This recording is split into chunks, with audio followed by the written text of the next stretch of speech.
Bun găsit la emisiuni alternative, un ciclu de noi emisiuni la care Media TV Cimișlia le va prezenta în fiecare săptămână. Împreună cu televiziunile locale din 10 raioane ale țării și împreună cu dumneavoastră vom încerca să dăm răspuns la întrebarea cum să facem să trăim mai bine, ce să facem ca să trăim ca în Europa. Tema emisiunii de astăzi este accesul la educație în Republica Moldova conform prevederilor acordului de asociere Republica Moldova-Uniunea Europeană. Invitații emisiunii de astăzi sunt doamna Tatiana Comerzan, șef interimar al Direcției Raionale Învățământ Cimișlia. Bine ați venit la emisiune, doamna Tatiana. Bine v-am găsit. Și domnul Sergiu Suhan, director interimar al Școlii Profesionale Cimișlia. Bine ați venit, domnul. Pe parcursul emisiunii vor fi includeri în direct din studioul central, unde îl avem invitat pe domnul Anatol Grimalski, ex-ministru de Educație, actualmente șef de programe la Institutul pentru Politici. Din cei 3 piloni ai Strategiei Naționale a Educației 2020, și anume acces, relevanță și calitate. Astăzi ne vom opri cu invitații în studio la aspectul acces la educație. Din perspectivă deci, geografică, lingvistică, socială, economică și instituțională și multe alte particularități. Pentru început propun să urmărim un reportaj realizat la această temă de către colegii noștri din raionul Cimișlia.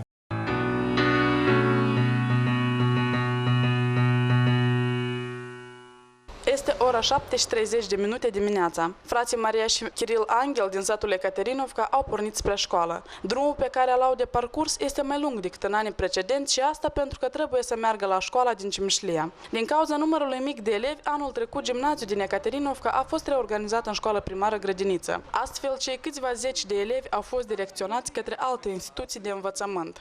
Îmi plăcea în Ekaterinovka școala deoarece mă sculam nu de vreme cum la Cimișlia și mă duceam pe jos, dar îmi place mai mult la Cimișlia de atât că acolo sunt mai multe învățători și acolo e mai interesant, mai mulți prieteni am. Ну, проблем нет насчет привезти до остановки, чтобы они на автобус поехали в школу. Автобус вовремя приезжает за детьми, все тут собираются с нашего села. Ну, мы довольны. Cei peste 30 de copii din satul Ekaterinovka au posibilitatea să aleagă la care școală din orașul Cimișlia să învețe. Un microbus școlar transportă elevii la gimnaziu cu studiere în limba rusă din Cimișlia, alte două licee la Ion Creangă și Mihai Eminescu cu studiere în limba română.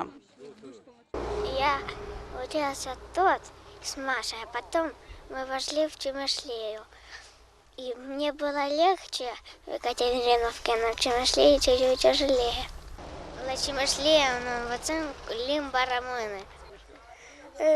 Este important să așteptăm noi autobuz, dar nu autobuzul pe noi. După reorganizarea școlilor din raionul Cimișlia, pentru transportarea elevilor au fost puse la dispoziție 14 autobuze și microbuze școlare. Deși le vine greu să se trezească mai dimineața, elevii recunosc că totuși este mai bine să învețe la o școală mai bună. Îmi pare bine că am venit la o școală mai bună, toți colegii mă stimează, mă simt comod, cu profesorii mă împac. Liceul Ion Creangă din orașul Cimișlia este una dintre instituțiile cu statut de școală de circumscripție. În ultimii ani, numărul de elevi care își fac studiile aici a crescut de la 550 până la aproape 700, devenind cea mai mare instituție de învățământ preuniversitar din raionul Cimișlia. În această școală vin copii din mai multe localități. În primul rând vin copii din școlile arondate, cum ar fi Gimnaziul Cimișlia, Gimnaziul Ekaterinovka, Valea Perjei, dar vin copii din foarte multe sate care solicită să-și facă studiile în școala noastră, cum este Hârtopul, Curmejir, Porumbrei și multe alte localități. În perioada anilor 2013-2015, în raionul Cimișlia au fost reorganizate 12 instituții de învățămănt, din gimnazii în școli primare grădinițe și respectiv din licee în gimnazii. Astfel, numărul elevilor a fost redus în jumătate, de la 10 la 5.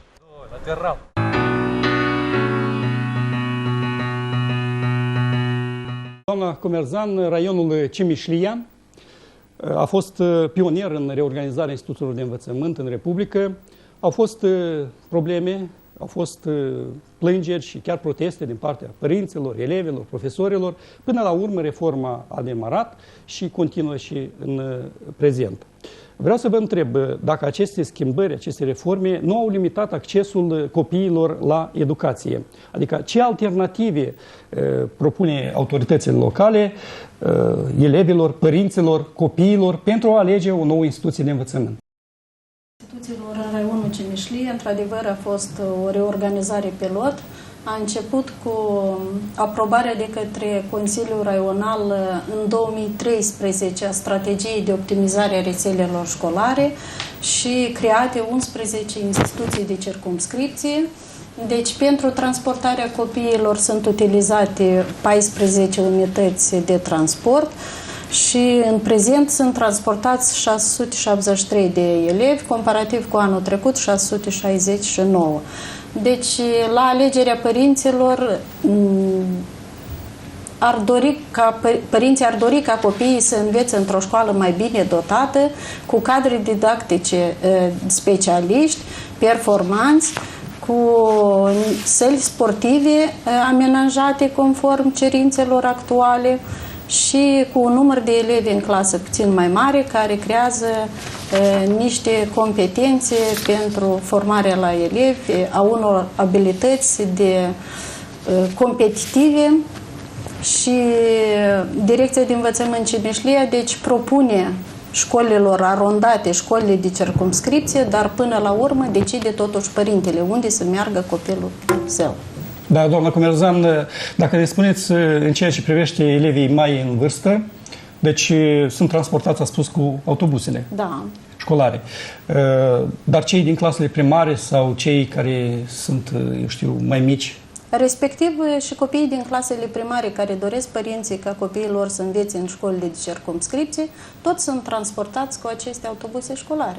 Nu este o restricție. Ba, și mai mult, avem și copii de grădiniță care sunt transportați, de exemplu, în satul Schinușica, grădinița nu există și cu autobusul care se transportează copiii la Liceul Internat Sportiv Lipoveni, acești copii merg la grădinița din Munteni. Avem copii din Iurevca, care sunt transportați la Gradiște din clasele primare, respectiv toți, fiindcă anul acesta școala primară grădiniță Iurevca a fost reorganizată în grădiniță și mai avem, adică și în alte școli, unde copiii de clasele primare la fel se transportează, cu toate că pe loc sunt clase primare încă. Da. Dar așa doresc părinții. Au fost cazuri când s-au defectat autobuzele sau nu a fost autobuz pe o rută. Elevii, știm că în alte raioane se duc și cu taxiul la școală. Nu știu aici dacă mai întârzi. Nu avem probleme, adică anul acesta a apărut o problemă, fiindcă stă la reparație, dar sperăm spre sfârșitul săptămânii că se termină autobuzul care transportă copiii din Suric spre satul nou, dar noi am înlocuit această unitate de transport cu cei de-a 14 care este la centrul de creația copiilor și nu avem probleme în transportarea copiilor. Da. Mulțumim, domnul Suhan. Spuneți-ne, vă rog, cum vedeți transformările în sistemul de învățământ? E în favoarea școlilor profesionale sau aveți rezerve? De fapt, este o diferență mare între învățământul general și învățământul secundar profesional. În momentul în care accesul elevilor nu este pus în pericol de transportare și aici părinții cred că ar trebui mai mult să înțeleagă de fapt beneficiile transportării elevilor la o școală mai bună, la o școală cu condiții adecvate, cu profesori mai calificați și cu condiții a îmbunătățirii aspectului studiilor.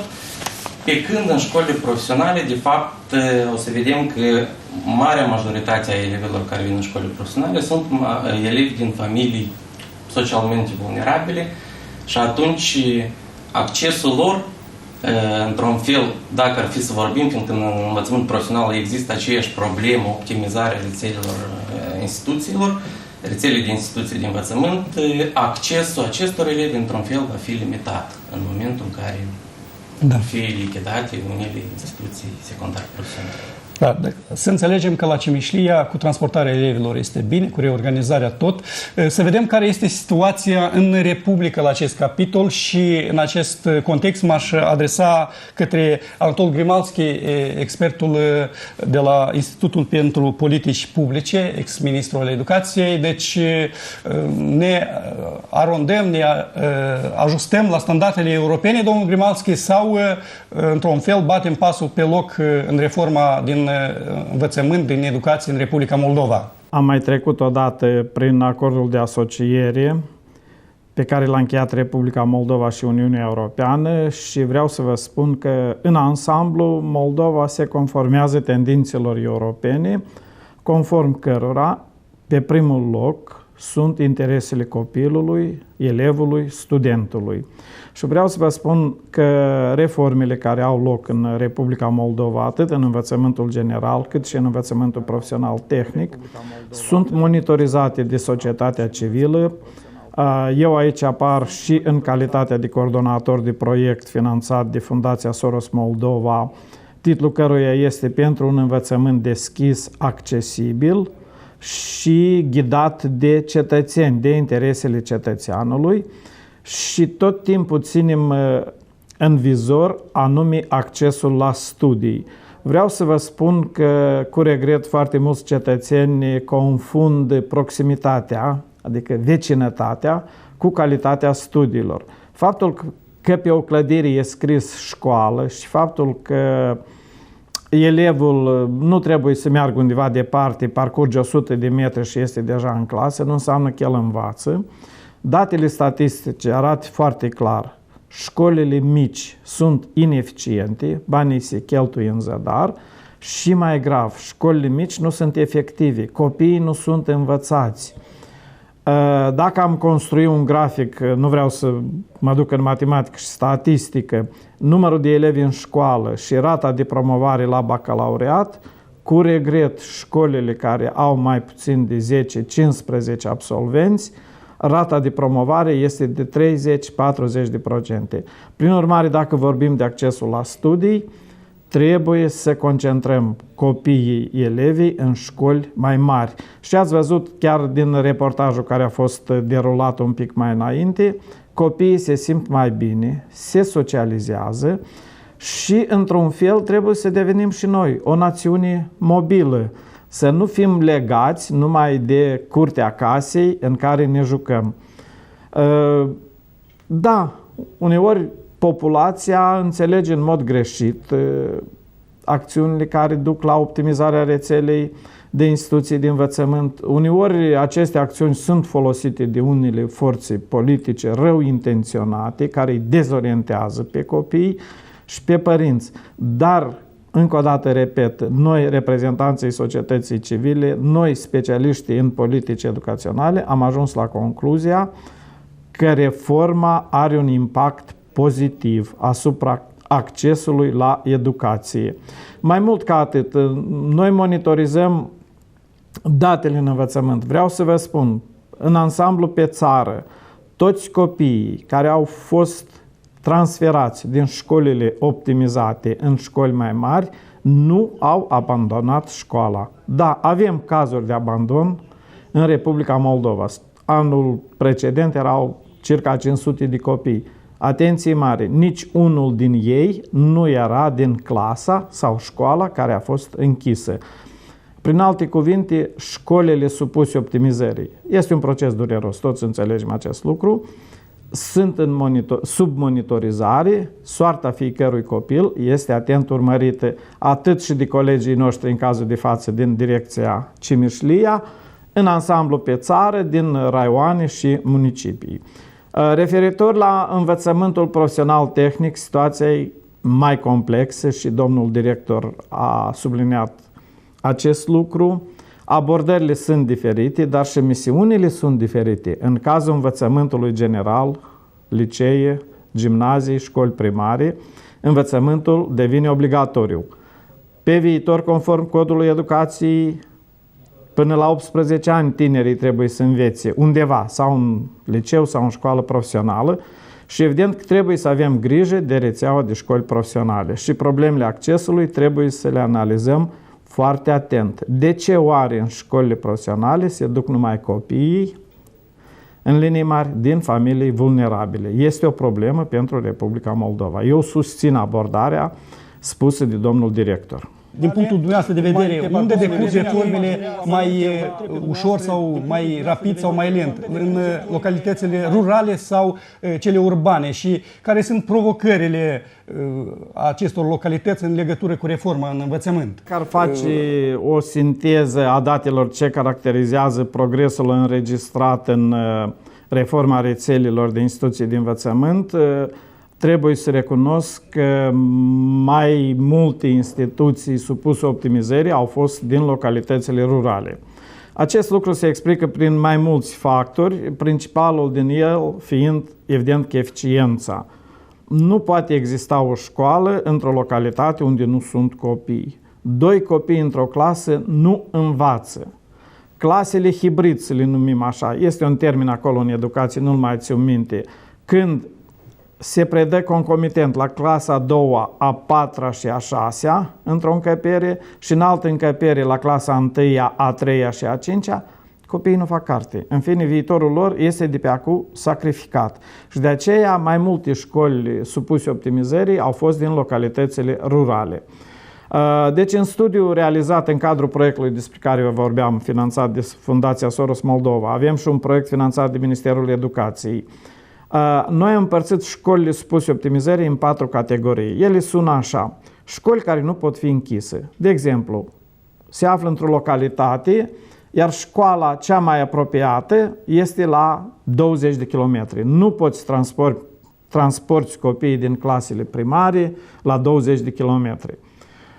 Școli care nu pot fi închise din considerente limba de instruire. Avem undeva în nordul țării sate mici în care se vorbește, zicem, limba rusă sau limba ucraineană. Nu poți să lipsești pe acești copii de dreptul de a învăța în limba lor maternă. Totodată am găsit și școli care nu au perspectivă. De exemplu, am luat tendințele demografice. Câți copii se nasc în localitatea respectivă? 2 copii pe an. Ce viitor are școala?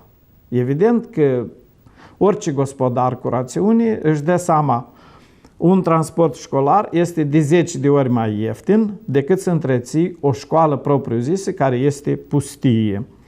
În orașe, reforma merge mai greu. De ce? În primul rând, ce să vă spun, părinții se împotrivesc din toate puterile și au susținere. 2. În orașe există bani mai mulți. Autoritățile locale își pot permite să întrețină și școli care nu sunt eficiente. Nu facem mari secrete. Chiar și în Chișinău avem școli, numărul de elevi fiind relativ mic, comparativ cu alte școli. Avem și cazuri când o școală e pe stradă, să zicem cu numărul 6, are 300 de elevi, iar peste drum există altă școală, să zicem cu numărul 11, tot cu același număr de elevi, ambele având capacități de 3 ori mai mari, dar nu le poți comasa, fiindcă ba consilierii nu sunt de acord, ba părinții, ba cadrele didactice. Dar Chișinăul are bani. Chișinăul poate să-și permită acest lucru. Da. Mulțumim frumos, domnul Grimalski.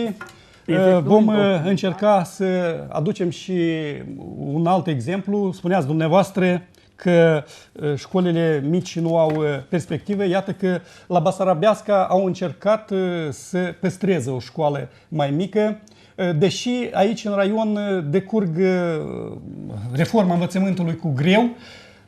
Sunt 2 licee cu studiere în limba rusă și niciunul nu are elevi suficienți pentru un liceu clasic. Până la urmă se vor clarifica, dar vrem să vă spunem că deocamdată reforma aici în raionul Basarabeasca decurge mai încet și au găsit posibilitatea să păstreze o școală mică într-un sătuc. Rog regia să pună pe post un reportaj realizat de colegii noștri din Basarabeasca.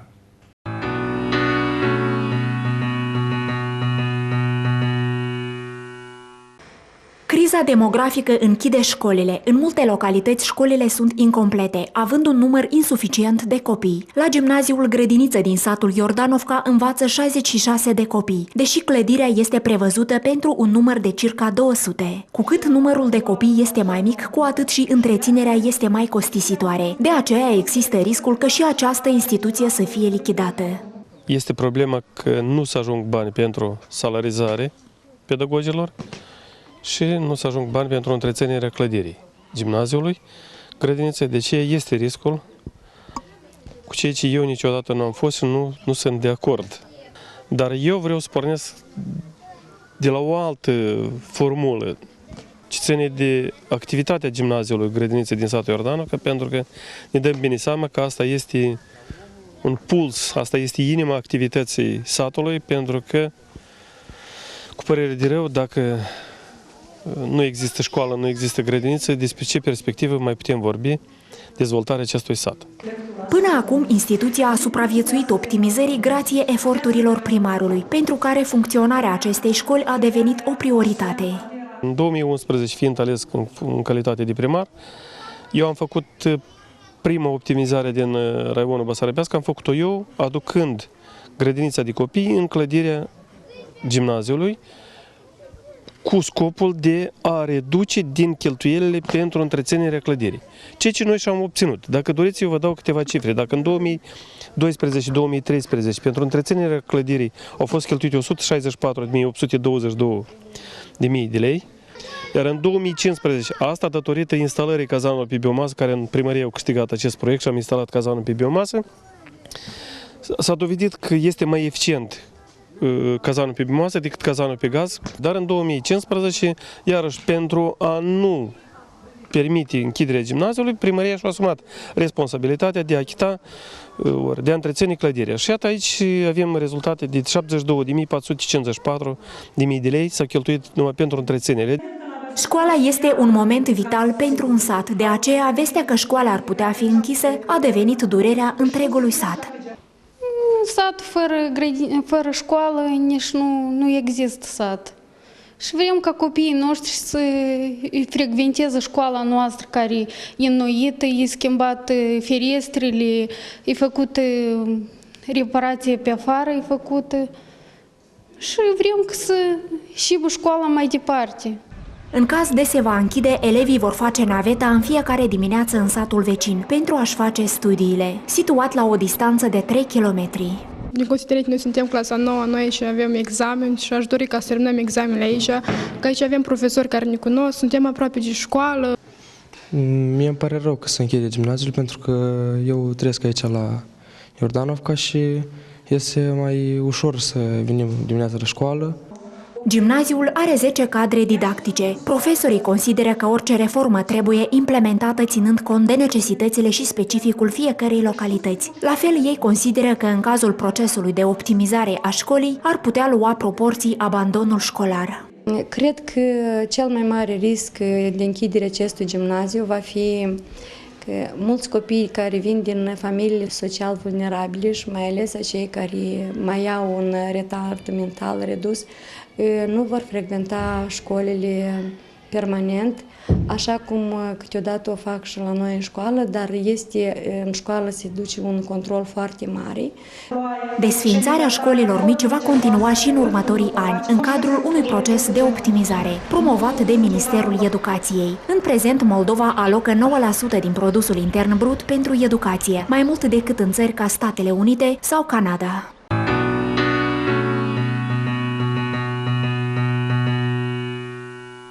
Telespectatori și doamna Comerzan, ați observat că într-un setup mai mic cu concursul autorităților locale s-a păstrat această școală. Nu se reușește pretutindeni astfel de investiții sau astfel de acțiuni, mai ales dacă ne referim la orașul Cimișlia, știm că se micșorează numărul de elevi cu studiere în limba rusă. Dacă acum mai este liceu, cu timpul poate deveni gimnaziu și poate chiar și nici gimnaziu cu timpul. era o variantă că elevii de la Cimișlia să fie transportați la liceul rus în Basarabeasca. Mai e valabilă această idee și dacă nu va leza într-un fel accesul la studii a copiilor cu studiere în limba rusă din Cimișlia, Bogdanovca, Troițcă, Dimitrovca și alte localități unde se studiază în limba rusă. Deci, în raionul Cimișliei există liceul teoretic care, începând, adică cu 1 septembrie, a fost reorganizat deja în gimnaziu și mai este un gimnaziu în satul Troițcă, respectiv Albina și Bogdanovca sunt școli primare grădinițe doar. Și copiii absolvind clasa 9 din aceste două instituții cu limbă de instruire în limba rusă au dreptul de a-și alege instituția în care vor urma studiile. De exemplu, sunt elevi absolvenți de la liceul Alexandru Pușkin cu limba de instruire în rusă la liceul teoretic Ion Creangă. Sunt plecați la colegii în Chișinău și dacă doresc, pleacă și în Basarabeasca. Pe viitor, adică Direcția de Învățământ își propune organizarea unui liceu clasic bilingv, dacă vom fi aprobați de către Consiliul Raional și atunci cred că problema va fi rezolvată. Domnul Suhan, la dumneavoastră studierea este în limba română, dar pare-mi se că aveți și elevi vorbitori de limba rusă. Cum se descurcă ei? Sau dumneavoastră cum vă descurcați cu ei la studii? De fapt, sigur, având în vedere că vorbitorii de limba rusă pentru instituțiile de învățământ secundar profesional nu au același acces la studii în limba de instruire în care au învățat în gimnaziu, fiindcă, de fapt, instituțiile de învățământ secundar profesional cu studierea în limba rusă nu sunt atât de multe pe teritoriul Republicii Moldova, atunci elevii sunt nevoiți, iarăși din mai multe cauze, să vie să studieze în limba română. Încercăm, într-un fel, să ne acomodăm noi, să-i ajutăm să studieze în limba română și ei, pe de altă parte, au o oportunitate de a învăța limba de stat a Republicii Moldova. Dar până la urmă se descurcă, la finele studiilor, cunosc și limba română la perfecție. Foarte bine, dar elevii care au deci, nevoi speciale, deci cum ei se încadrează în procesul de învățământ, în școlile generale, la școală profesională, iată, aveți astfel de elevi și dacă... Da, sigur, Codul Educației Expres prevede că și elevii cu cerințe educaționale speciale pot urma studiile și la școlile profesionale și în colegii. Ideea ar fi ca să le permită fie problema care o au, fie că este retard mental nu grav, să studieze o profesie mai puțin complicată, fie că este o grad de invaliditate, fie că este o probleme locomotorii, să iarăși să studieze o profesie care îi permite sănătatea să o facă. Și atunci avem, spre exemplu, la căsători, avem elevi, am avut elevi care aveau probleme locomotorii picioarele, dar până la urmă obțineau calificare, se angajau în câmpul muncii. Aveți rampă de acces la blocul de învățământ? Din păcate, atât timp cât blocurile au fost construite în perioada sovietică, sigur că astăzi nu avem acces la rampe. Acum s-a făcut o reconstrucție în căminului, spre exemplu, pentru cămin s-a construit rampă, dar încercăm să-i ajutăm noi, dacă sunt așa cazuri, să vie la studii, să intre la lecții, să iasă, să acceadă în căminul liceran. Doamna Comerzan, în școlile de învățământ general aveți elevi cu nevoi speciale? Cum vă descurcați? Da, în școlile de învățământ general, în 18 instituții, avem 254 de elevi cu cerințe educaționale speciale. Sunt create 18 centre de resurse, activează 20 de cadre didactice de sprijin. Acești copii beneficiază de plan educațional individualizat, dacă este nevoie, sau de curiculă modificată sau adaptată. Și la fel ca și în instituțiile din țară, se încearcă a face condiții pentru acești copii, adică construcția este necesară numai decât obligatorie construcția rampei, adaptarea spațiilor sanitare pentru acești copii. Mai avem 2 copii care anul acesta 3 copii, îmi cer scuze, care vor beneficia de instruire la domiciliu. Adică sunt copii care sunt țintuiți la pat și nu pot să se deplaseze. Dacă revenim la exemplu din Basarabeasca, deci un exemplu care a fost aici admis ca pozitiv,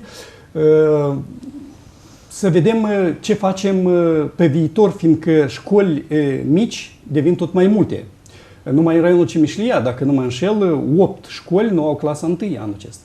Și 10 școli, 10, 9 clasa 10, 9 clasa 1. Da. Deci ne dăm seama ce contingent și ce școli vor fi pe viitor.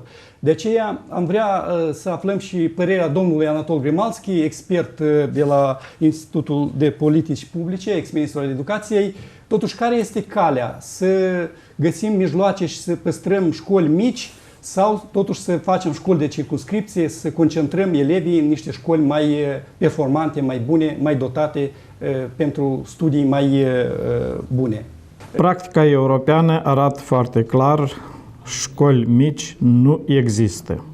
Banul alocat educației trebuie folosit în folosul copiilor. Dar am văzut că autoritățile locale din satul din Basarabească au depus eforturi și și-au asumat întreținerea școlii. Încă o dată vreau să subliniez un lucru. Faptul că există clădirea, faptul că schimbate geamurile și sunt podelele bune nu este unul suficient. Vă întreb, conform codului educației, copiii trebuie să învețe 2 limbi străine. Cum într-un gimnaziu în care nu există 2 serii de clase, veți avea 2 profesori de 2 limbi străine, când orele de limbi străine nu ajung nici pentru un singur profesor. Prin urmare, haideți să investim banii în transport școlar, să investim banii în drumuri, să investim banii în cadre care vor însoțea acești copii pe durata transportului și să nu-i consumăm pe întreținerea de clădiri goale. Asta este tendința europeană. Repet, banul alocat educației trebuie utilizat judicios. Ați menționat și dumneavoastră, Republica Moldova, în raport cu produsul intern brut pe care îl are, cheltuie cei mai mulți bani din Europa. În raport cu PIB-ul, noi suntem la 8-9%. În Europa, media este de 4-5%. Nu zic eu, ar aloca și 30% pentru educație, dar copiii absolvenți să nu rămână izolați într-un sat mic, să nu vorbească nicio limbă străină, să nu dea bacul. Nu ne trebuie astfel de situații. Și teza că dacă nu-i școală satul mare, eu vă spun, dacă am construit o școală în câmp gol, ar însemna că a apărut un sat prin prejur? Nu. Este satul, este școala. Se nasc copii în sat, este școala. Dacă nu sunt copii, care e sensul? Cu regret spun acest lucru, dar așa e tendința europeană. Localitățile mici au transport școlar foarte bun. Duceți-vă în Irlanda din Nord, exemplu clasic. Transportul școlar vine la oră, duce elevii la școală. Ea duce de la școală.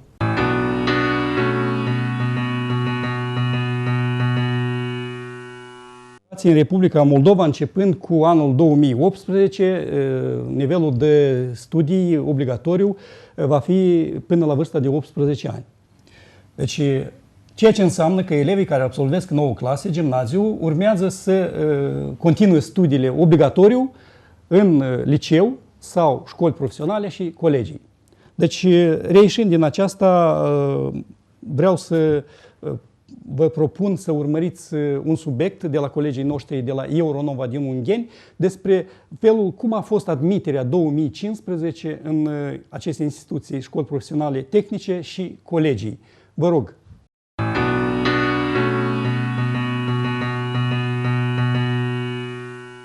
În ultima perioadă de timp, tinerii din Republica Moldova se orientează tot mai mult spre profesii care le vor permite să-și găsească mai ușor un job pe piața muncii de la noi din țară.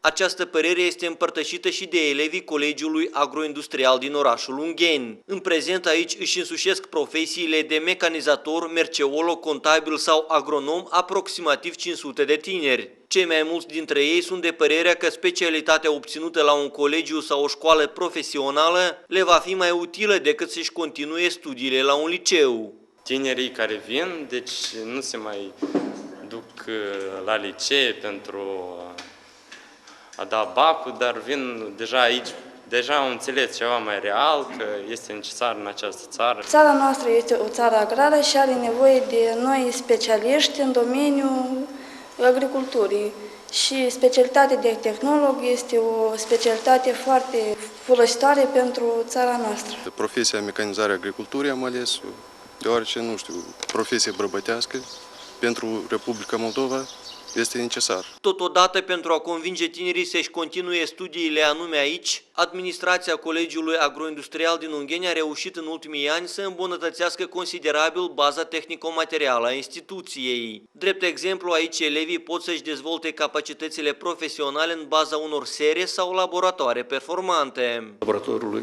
este finanțat de către Uniunea Europeană.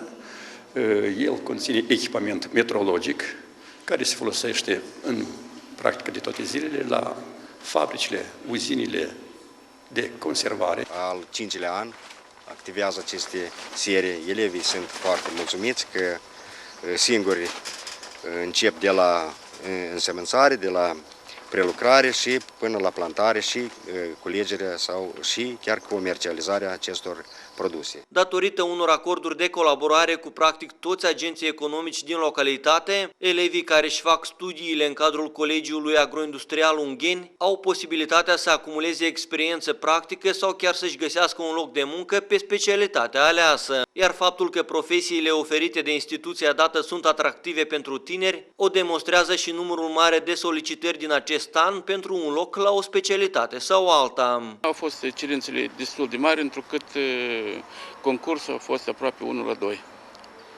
2 cerințe la un loc din școală. Avem angajați în multe instituții, în întreprindere, chiar din raionul nostru și avem contract de colaborare practic cu toți agenții economici din jur, adică din raionul Ungheni. Actualmente în Republica Moldova activează 45 de colegii și 59 de școli profesionale. În orașul Ungheni sunt 4 instituții de acest fel.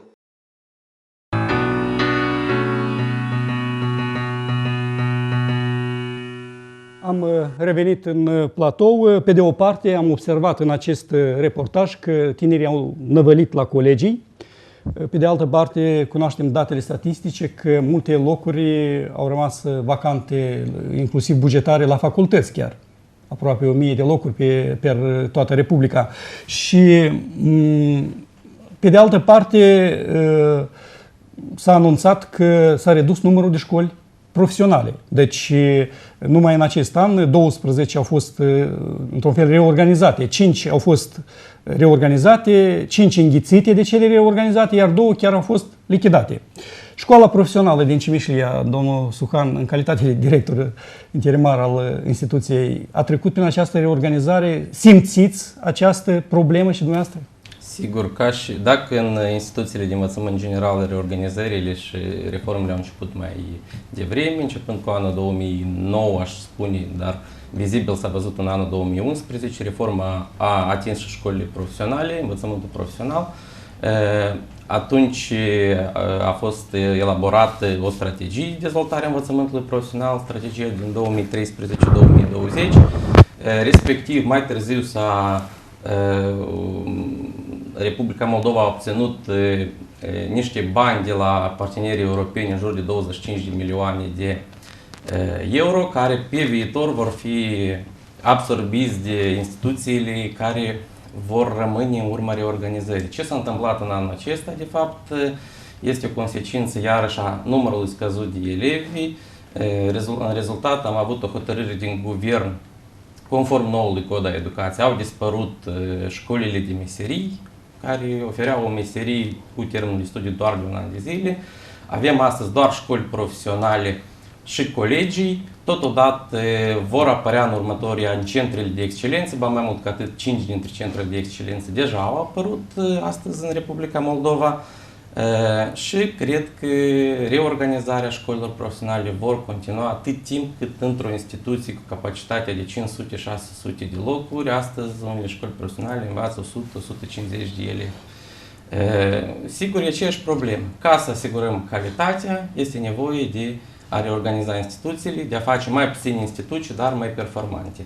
Aici totuși trebuie de făcut o paralelă cu învățământul superior, în momentul în care, aici în reportaj s-a menționat că sunt 59 de școli profesionale, de fapt astăzi sunt 41, în jur de 40, pot să greșesc, 41-43 de școli profesionale, dintre care sunt, repet, centre de excelență 5. Pe viitor vor mai dispărea. Spre exemplu, școala profesională din Cimișlia anul ăsta suferă destul de mult, atât timp cât la colegii este concurs, este o aglomerație în școlile profesionale pe întreg teritoriul Republicii Moldova. Admiterea a trecut foarte nevoios. Ministerul Educației care a fost nevoit să extindă termenul de admitere până la 5 septembrie și oricum școala profesională în jur de 95% doar a îndeplinit planul de admitere. Poate aveți, domnul Suhan, niște profesii care nu sunt atractive sau nu folosiți sistemul dual, cel care cu implicarea agenților economici, să vedea comandă de specialiști. Sistemul dual, ca să fie clar pentru toți, Da. e un sistem pilot, a fost anul trecut, doar 60 de elevi au trecut prin acest sistem. Populația nu-l cunoaște, nu știu ce se mănâncă, nu știu ce avantaje are. De fapt, sistemul dual permite să faci parte teoretică a studiilor în instituția de învățământ secundar profesional, în școala profesională, partea practică la întreprinderi sau la agenții economici care au contracte de colaborare cu școala. Astăzi nu este clar perspectivele până când oamenii nu cunosc beneficiile sistemului dual și cred că sistemul dual va avea mai multe șanse de a se dezvolta în viitorii ani.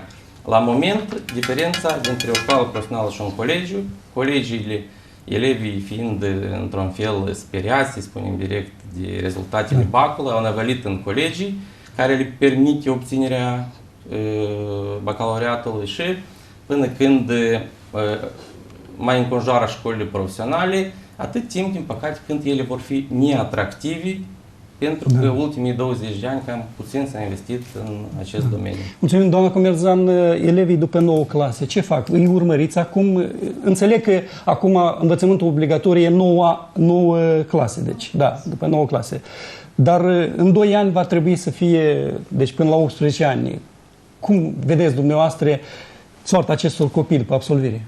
Deci chiar dacă este învățământ obligatoriu de 9 clase, noi în fiecare an facem o statistică ce se întâmplă cu acei absolvenți care au absolvit în vară clasa 9. Deci anul acesta, din statistica care recent a fost expediată Ministerului Educației, din numărul total de absolvenți, undeva o treime sau puțin mai mult de o treime își continuă studiile în licee, o treime își continuă studiile în colegii și aproape o treime au mers la școlile profesionale.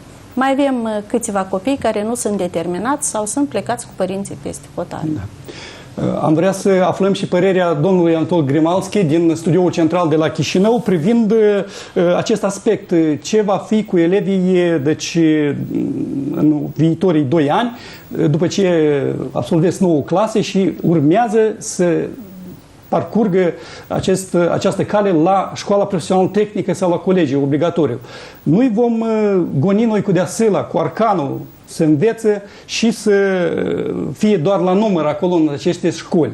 Avem noi destule școli profesionale, avem destui, eu știu, profesii sau profesori. Europa se utilizează următorul indicator, durata sau numărul de ani, pe durata cărora tânărul se află în sistemul de învățământ. Acest indicator este în creștere. Societatea devine post-industrializată, are nevoie de oameni bine pregătiți.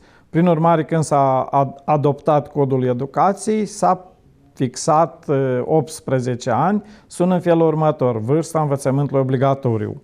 Ce înseamnă acest lucru? În următorii 2 ani, Ministerul Educației, direcțiile de învățământ, noi toți împreună, trebuie să creăm un cadru normativ juridic care ar permite, prima, să urmărim traseul educațional al fiecărui copil, să avem grijă că el să fie într-o instituție de învățământ. 2. Să creăm condiții ca el să poată învăța, fiindcă poți să obligi omul, dar el n-are unde învăța. Și aici vreau să vă spun că instituțiile noastre de învățământ au capacități de a înscrie la studii toți absolvenții de gimnazii. Chiar și din discuțiile care au loc în studioul dumneavoastră se vede foarte clar. Planul de admitere n-a fost îndeplinit. Ce înseamnă acest lucru? Locuri sunt, copii nu-s. Nu avem situația în care copiii au rămas pe drumuri, numai dacă nu au dorit să învețe. Asta sunt cazuri particulare. În prezent nu există acte normative care ar spune cum să-i înscriem pe acești copii la studii.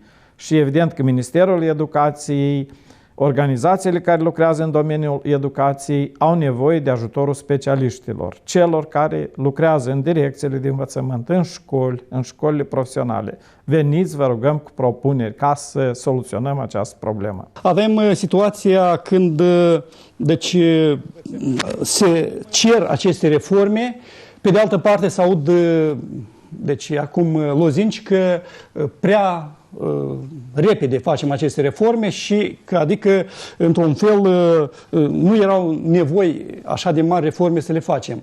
Deci, este un moft, într-un fel, această reformă sau este o necesitate, din punctul dumneavoastră de vedere, domnul Grimalski, încă o dată vă rog să interveniți și să ne spuneți, nu se va schimba direcția în reforma învățământului? Vorbind despre reforme, într-o societate democratică, la urma urmei, totul decide cetățeanul prin vot.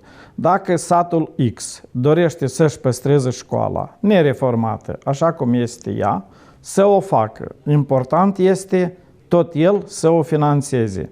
Însă la noi educația e garantată de stat. Asta înseamnă că statul, guvernul central finanțează educația și guvernul, într-o anumită măsură, poate impune reforme. Văzusem numai de mult un reportaj când părinții refuzeau să-și dea copiii la școală de atât că ei nu vor transport școlar. Uite, nu vor și gata.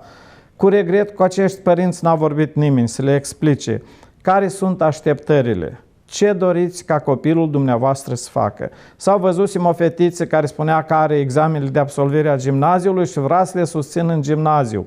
E datoria părinților, cadrelor didactice, datoria noastră tuturor să-i explicăm fetiții și tuturor elevilor. Viața nu se termină cu examenul de absolvire a gimnaziului în satul tău. Ce-i să faci mai departe? Unde-i să te duci tu dacă nu ți s-a predat limba engleză sau franceză sau germană? Unde-i să te duci tu dacă 40% din absolvenți n-au dat bacul?